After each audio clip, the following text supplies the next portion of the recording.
don't know if you're aware of this, but do you know at least 30 million Americans will suffer some sort of eating disorder in their lifetime? This is according to the Eating Disorders Coalition. It's completely treatable, but the harsh reality is only a third of people living with this disorder ever receive treatment.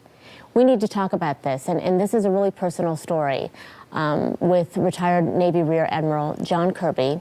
You know him, he's on our air quite often.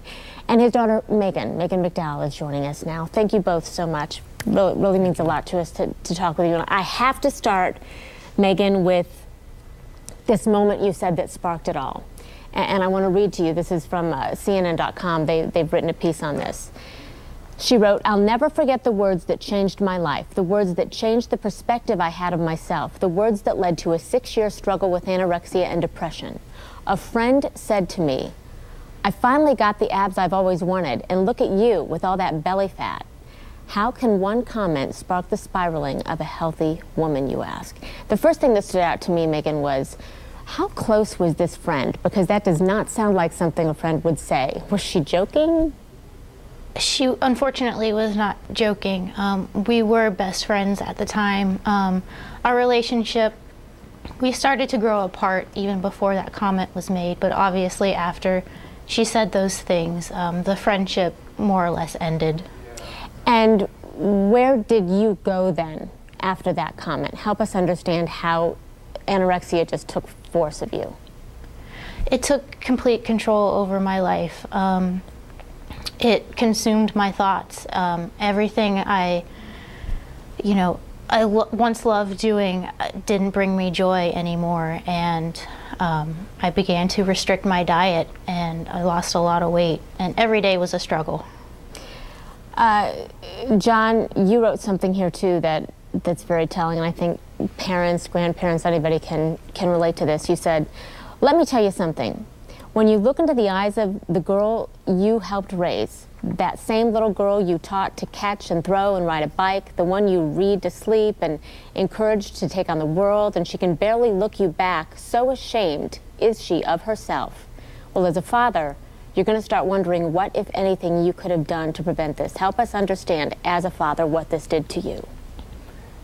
Yeah, it just tears you up, because as I said in there, this was my little girl, my little princess, my only daughter, and I was very close to Megan growing up. And then to see her sort of pull back and to do this to herself, and know that there's very little that I understood about anorexia or what I thought I could do about it, it was just, it was killing me inside. And then something else was happening, Christy, at the same time that I'm struggling with this and trying to figure out what I could do to help her. Also recognize that her body was going through normal changes. She was heading into puberty and adolescence, and that makes, at least it made me, as just a normal guy, just made me uncomfortable. And I didn't understand that at the time when she probably needed me most, I was also just naturally, as a dad, I was kind of pulling away.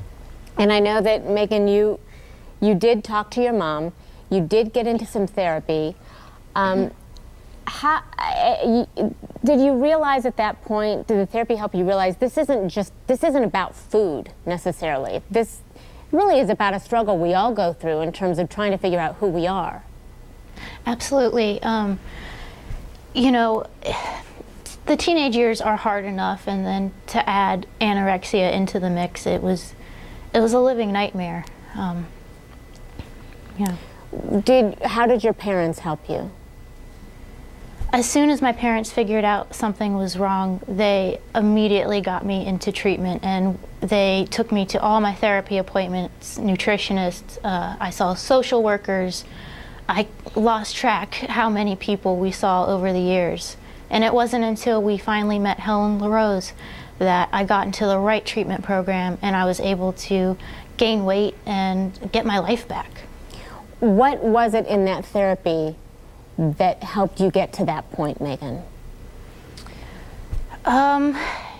Honestly, just eating again.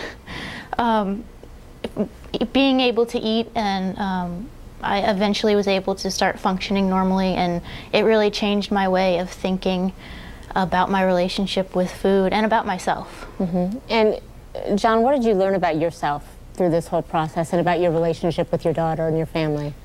I learned that fathers really do matter. And I don't mean this to say that other family bonds don't matter too. One of the things that Helen taught us was to really attack this problem as a family, and we did that. But she also taught me that my relationship with Megan was very special. Father-daughter relationships typically are, and that I needed to focus on the health of that relationship, not just realize mistakes I made. And she was very honest with me about some of the mistakes I made. I was a little too protective of Megan as she was growing up, but that I needed to find a new way of relating to Megan as she went through these changes and as we tried to get her healthy. And she also helped us, Megan talked about this, but she also helped us get into a more intensive therapy that really involves the parents on an everyday basis for weeks, if not months, to help the individual start to gain weight and to put calories on. The food, even though it's not, you're right, Christy, food isn't the issue, it is the medicine, because the lack of calories changes the brain chemistry and changed the way Megan continued to think about herself. And so you have to get that food back in the system eventually